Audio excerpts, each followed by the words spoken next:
నమస్తే. ప్రస్తుతం మన స్టూడియోలో ప్రముఖ ఆధ్యాత్మికవేత్త, ఆస్ట్రాలజర్ బ్రహ్మశ్రీ సుభాష్ శర్మ గారు ఉన్నారు. గురువుగారితో మాట్లాడేద్దాం. నమస్కారం గురుగారు. శ్రీమాత్రే. గురుగారు, జూలై మాసం ఆషాఢ మాసం మిథున రాశి వారి పరిస్థితి ఏ విధంగా ఉండబోతుంది? పాజిటివ్గా ఉంటుందా, నెగిటివ్ ఉంటుందా? ప్రజెంట్ గ్రహస్థితి ఎలా ఉంది? ఎలాంటి జాగ్రత్తలు తీసుకోవాలి గురుగారు? కొన్ని తెలియజేస్తాను. ముందుగా ప్రేక్షకులందరికీ శ్రీమాత్రే నమః, శ్రీ గురుభ్యో నమః. నమో దేవ్యై మహాదేవ్యై శివాయై సతతం నమః. నమ ప్రకృత్యై భద్రాయై నిహతాం ప్రణతాస్మిత. ముందుగా ఈ యొక్క మిథున రాశి వారికి జన్మస్థానంలో రవి సంచారము, జన్మస్థానంలో గురు సంచారం ప్రస్తుత కాలంలో నడుస్తూ ఉంది. కనుక ఈ మాసంలో మిథున రాశి వారికి కొద్దిగా ఒడిదుడుకులు అనేటటువంటివి ప్రారంభమవుతూ ఉంటాయి. మిథున రాశి వారికి అంత చెప్పుకోదగ్గటువంటి ఫలితాలు ఏమీ కనిపించట్లేదు. కాకపోతే మిథున రాశిలో పుట్టినటువంటి జాతకులు ఎవరైతే ఉన్నారో మంచి స్వభావం కలిగినటువంటి వారు, ఈ ఉద్యోగం కంటే ఎక్కువగా బిజినెస్ మీద శ్రద్ధ కలిగినటువంటి వారు, నా కాళ్ళ మీద నేను నిలబడాలి, ఎదుటి వారి చేతి కింద నేను పని చేయకూడదు, స్వయంగా నేను సంపాదన పెంచుకోవాలి, నా జీవితంలో ఒక మంచి పొజిషన్కు రావాలి అనుకునేటటువంటి వారిలో ఈ మిథున రాశి వారు ఒకరు అని చెప్పుకోవచ్చు. వీళ్ళకి ఎక్కువగా బిజినెస్ చేయాలి, బిజినెస్ రంగంలో మంచి పొజిషన్కు వెళ్ళాలి అనే ఆలోచన తత్వం కలిగినటువంటి వారు ఈ మిథున రాశి వారు అని చెప్పుకోవచ్చు.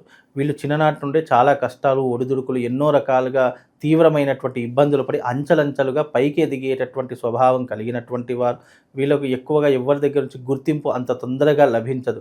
వీళ్ళు కష్టపడి పడి ఏం చేస్తారంటే ఒక గుర్తింపు వచ్చేసేంత వరకు వీళ్ళకి దాదాపుగా 30 నుంచి 35 సంవత్సరాల మధ్యకాలంలో వీళ్ళకి ఒక గుర్తింపు అనేటటువంటిది కలుగుతూ ఉంటుంది. వీళ్ళు ఎక్కువగా రాజకీయ రంగంలో, సినిమా రంగంలో, అలాగే వ్యాపార రంగంలో రాణించడానికి చాలా ఇష్టపడుతూ ఉంటారు. ఈ యొక్క మిథున రాశి వారి యొక్క జాతకులు ఎవరైతే ఉన్నారో వీళ్ళు జీవితంలో స్థిరపడడానికి కాస్త ఎక్కువ సమయమే తీసుకుంటూ ఉంటుంది. ఎందుకంటే వీళ్ళ జీవితంలో ఉన్నటువంటి అప్ అండ్ డౌన్స్ అలాగుంటూ ఉంటాయి. అలాగే పెద్దవాళ్ళంటే ప్రేమ, గౌరవం ఉంటూ ఉంటుంది. తల్లిదండ్రులని బాగా చూసుకోవాలి అనే ఆలోచన స్వభావం కలిగి ఉంటూ ఉంటుంది. వీళ్ళకు ఆలోచనలు, అలాగే వీళ్ళ జీవితంలో ఉన్నటువంటి ఈ యొక్క విధానాలు చాలా భిన్నంగా ఉంటూ ఉంటాయి. వీళ్ళ జీవితంలో ఏంటి అంటే వీళ్ళు బ్రెయిన్ పెట్టి ఆలోచిస్తూ ఉంటారు. వీళ్ళు కూర్చున్న చోటే డబ్బులు సంపాదించాలి, ఈజీ మనీని అలవాటు చేసుకోవాలి, వీలైనంత వరకు వీళ్ళ జీవితంలో ఉన్నటువంటి ఒడిదుడుకులు మళ్ళీ రాకుండా ఉండడానికి వీళ్ళు ఎంతగానో కష్టపడుతూ ఉంటారు. అంటే గ్రౌండ్ లెవెల్లో వర్క్ చేసేటటువంటి వారిలో ఈ యొక్క మిథున రాశి వారు ఒకరు అని చెప్పుకోవచ్చు.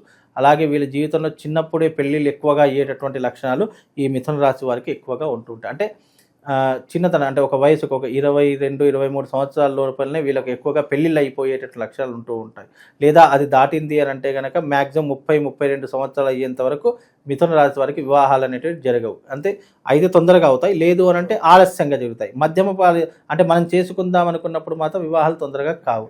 దానివల్ల వీళ్ళ జీవితం కొద్దిగా వెనకబడేటటువంటి సూచనలు ఎక్కువగా ఉంటాయి. ప్రస్తుత కాలంలో మాత్రం ఈ ఆషాఢ మాసంలో మిథున రాశి వారు ఎవరైతే ఉన్నారో జన్మస్థానంలో రవి గురు సంచారం చేయడం వల్ల ఇప్పుడు అంత చెప్పుకోదగ్గటువంటి ఫలితాలు అయితే కనిపించట్లేదండి. ఓకే, అంటే ఎలాంటి ఇబ్బందులు రావచ్చు అంటారు గురుగారు సాధారణంగా? ముఖ్యంగా ఈ యొక్క మిథున రాశి వారికి చెప్పాలి అనుకుంటే ఫైనాన్షియల్ ఇష్యూస్ వస్తూ ఉంటాయి. అలాగే కుటుంబంలో కొన్ని చిక్కులు, చికాకులు, ఇబ్బందులు, గొడవలు ఇవి మొదలయ్యేటటువంటి సూచనలు కనిపిస్తాయి. కుటుంబ రక్త సంబంధికులు ఎవరైతే ఉంటారో వాళ్ళతో బంధుత్వం తెగిపోవడము, గొడవలు పెరిగిపోవడము, మాటలు అనుకోవడము, దూషణలు ఆడడము, ఇలాంటివి ఎక్కువగా జరిగేటటువంటి లక్షణాలు. వీళ్ళ బంధువులకు కాస్త దూరంగా ఉంటే బెటర్ అంటారా? బంధువులకు కాస్త దూరంగా ఉండేదానికంటే వీలైనంత వరకు దీంట్లో కలగజేసుకోకుండా ఉంటే బాగుంటుందండి. వీలైనంత వరకు అలా కలగజేసుకోవడం వల్ల కొన్ని ఇబ్బందులు అనేటివి మొదలవుతాయి. అలా మొదలు కాకుండా వీలైనంత జాగ్రత్తగా ఉండే ప్రయత్నం చేసుకుంటే అన్ని రకాలుగా బాగుంటుంది. ఆరోగ్య పరిస్థితి ఎలా ఉంటుంది గురుగారు? ఆరోగ్య పరిస్థితుల ప్రకారం చూసుకున్నట్టయితే ఆరోగ్యం మెరుగ్గానే ఉంటూ ఉంటుంది. ఈ మాసంలో వీళ్ళు విందులు, వినోదాలు ఎక్కువగా పాల్పంచుకుంటూ ఉంటారు. అలాగే దైవికపరమైనటువంటి పనులు ఎక్కువగా అంటే ఆసక్తి చూపిస్తారు. అంటే దైవం మీద ఎక్కువగా శ్రద్ధ కనిపిస్తూ ఉంటుంది. ఈ మాసంలో వీళ్ళు పడుతున్నటువంటి కష్టాలకు ఆ భగవంతుడే దారి చూపాలని భక్తి భావన పెరుగుతూ ఉంటుంది. అలాగే భగవంతుడు అంటే విశ్వాసం కలిగేటటువంటి వాటిలో ఈ మాసం వీళ్ళకు కలిసి వస్తూ ఉంటుంది. కనుక ఈ మాసంలో అంత చెప్పుకోదగ్గటువంటి ఫలితాలు లేవు. వీలైనంత వరకు జాగ్రత్తగా ఉండే ప్రయత్నం చేసుకోవాలండి. ఇక నిరుద్యోగులకి ఏమన్నా శుభవార్త రావడానికి ఎంతకాలం పట్టొచ్చు? ప్రస్తుతానికైతే ఏమీ లేదండి. ఈ ఆషాఢ మాసం అంతా కూడా శూన్యమాసం. ఇప్పుడున్నటువంటి పరిస్థితుల్లో ఏమి ఉద్యోగ అవకాశాలు చేసినా ఫలించేటటువంటి అవకాశాలు తక్కువగా కనిపిస్తున్నాయి. వీళ్ళు ఆగస్టు, సెప్టెంబర్లో మాత్రం తప్పకుండా కలిసి వచ్చేటటువంటి అవకాశాలు ఉంటూ ఉంటాయి. ఈ మాసంలో మాత్రం ఎక్కడ తీసిన గొంగడి అక్కడే ఉంటుంది. ఎన్ని ప్రయత్నాలు చేసినా విఫలమే అవుతూ ఉంటాయి తప్ప పెద్ద చెప్పుకోదగ్గటువంటివి అయితే ఏమీ కనిపించట్లేదు. ఒక స్త్రీ వల్ల ఏదన్నా ఇబ్బందులు కనిపిస్తున్నాయి గురుగారు? వీళ్ళకు స్త్రీ వల్ల మాత్రం తప్పకుండా ఇబ్బందులు కనిపిస్తాయండి. అంటే జీవితంలో కొత్తగా పరిచయమైనటువంటి వ్యక్తుల ద్వారా కావచ్చు, వీళ్ళు నమ్మినటువంటి వాళ్ళు లేదా వీరు ప్రేమించేటటువంటి వాళ్ళ ద్వారా కొద్దిగా మోసపోయేటటువంటివి లేదా వాళ్ళ నుంచి విడిపోయేటటువంటి లక్షణాలు ఈ మాసంలో వీళ్ళకి ఏర్పడతాయండి. సో పెట్టుబడులు పెట్టాలన్నా కూడా కాస్త టైం వెయిట్ చేస్తే బాగుంటుందంట. తప్పకుండా వీళ్ళు ఇప్పుడు ఉన్నటువంటి పరిస్థితుల్లో న్యూట్రల్గా ఉండడమే బెస్ట్.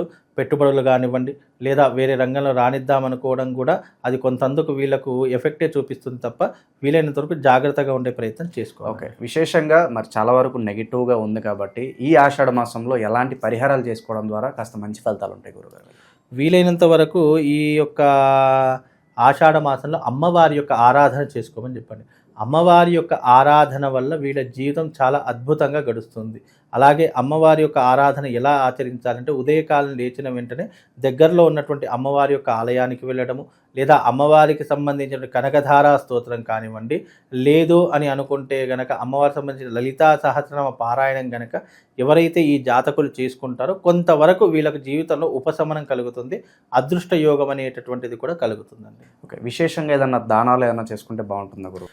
విశేషంగా ఏదైనా దానాలు చెయ్యాలి అని అనుకుంటే గనక వీళ్ళు మిథున రాశి వారు గోధుమలు కానివ్వండి, లేదు అని అంటే గనక వీళ్ళ జీవితంలో ఒక అద్భుతమైనటువంటి యోగం రావాలి అంటే గనక ఈ యొక్క శనగలు ఉంటాయి, తెల్లటివి కానివ్వండి ఎర్రటివి కానీ శనగలు, ఇవి దానం చేయడం వల్ల కొంతవరకు వీళ్ళ జీవితంలో కలిసి వచ్చేటటువంటి యోగం కనిపిస్తుంది. సో బాగా నరదృష్టి కావచ్చు, పక్క వాళ్ళ చూపు ఇవన్నీ పడుతూ ఉన్నప్పుడు సాధారణంగా అన్ని లేట్గా జరగడం, కాస్త ఇంపాక్ట్ మనకు తెలిసిపోతుంది ఫేస్ మీద. సో దీన్ని అధిగమించడానికి ఏదన్నా ఉంటుందా? వీలైతే ఒక కరంగళి మాల ధరించుకోమని చెప్పండి. ఎందుకంటే కరంగళి మాల ధరించుకోవడం వల్ల వీళ్ళ జీవితంలో ఉన్నటువంటి నెగిటివ్ ఇంపాక్ట్ వెళ్ళిపోతుంది. ఇప్పుడున్నటువంటి జాతక పరంగా చూసుకున్న సంవత్సరాంత కాలం వరకు వీళ్ళ జాతకం అంత యోగ్యంగా లేదు. ఈ సంవత్సర కాలాంతం వరకు వీళ్ళ జీవితం నడవాలి అని అనుకుంటే కనుక కరంగళీమాల అంటే ఈ రకమైనటువంటి ఒక కరంగళీమాల ఉంటుంది. ఇది జెమికల్ ల్యాబ్లో టెస్టిఫైడ్ అయినటువంటి కరంగళీమాల. ఈ రకంగా సర్టిఫికేట్తో సహా జెమికల్ ల్యాబ్లో ఇస్తారు. ఈ కరంగళీమాలను ధరించుకోవడం వల్ల, ఈ కరంగళీమాల ధరించడము అంటే ఏదో షాప్లో కొనుక్కున్నామండి వేసుకున్నాం అనేది కాకుండా మీరు ఎక్కడైనా సరే, నా దగ్గరైనా కదా ఎక్కడ తీసుకున్నా కూడా దీనికి నియమనిష్టలు పాటించాలి. తప్పకుండా ఈ కరంగళీమాల ధరించేటటువంటి విషయంలో తప్పకుండా వీళ్ళు దీనికి యజ్ఞయాగాదులు, హోమాది క్రతువులు, పూజాది క్రతువులు చేసుకున్న తర్వాతనే ఈ మాల ధరించుకోవాలి. ఎందుకంటే ఏ వస్తువు అయినా సరే గుర్తుపెట్టుకోండి, దైవికపరమైనటువంటి వస్తువు ధరించాలి అంటే తప్పకుండా దాంట్లో శక్తి అనేటటువంటిది ఉండాలి. నువ్వు శక్తి లేకుండా ఏదైనా వస్తువు వేసుకుంటే అది వస్తు రూపకంగానే అలంకరణ వస్తువులా మాత్రమే కనిపిస్తుంది తప్ప అది వేసుకోవడం వల్ల ఎలాంటి ప్రయోజనం ఉండదు. కాబట్టి నువ్వు దాన్ని ధరించాలి అనుకున్నప్పుడు తప్పకుండా దాన్ని శక్తి ఆపాదన చేసి నీ నెగిటివ్ ఎనర్జీ పోయేలా దాన్ని శక్తి ఆపాదన చేసి ధరిస్తేనే అది నీకు పుణ్యాన్ని, పురుషార్థానితో పాటు నీ శరీరాన్ని రక్షిస్తుంది, నెగిటివ్ ఇంపాక్ట్ నుండి నడుస్తుంది, చెడు మార్గం గుండా వెళ్లకుండా నేను ఒక ప్రొటెక్షన్లా కాపాడేటటువంటిది ఉంటుంది. కాబట్టి ఈ కరంగళి మాల ధరించుకోవడం చాలా శుభయోగం అండి. ఓవరాల్గా మిథున రాశి వారికి వీళ్ళకి ఇంకా గుడ్ టైం స్టార్ట్ అవ్వాలని చెప్పి మనస్ఫూర్తి కోరుకుందాం. ధన్యవాదాలు. శ్రీమాత్రే.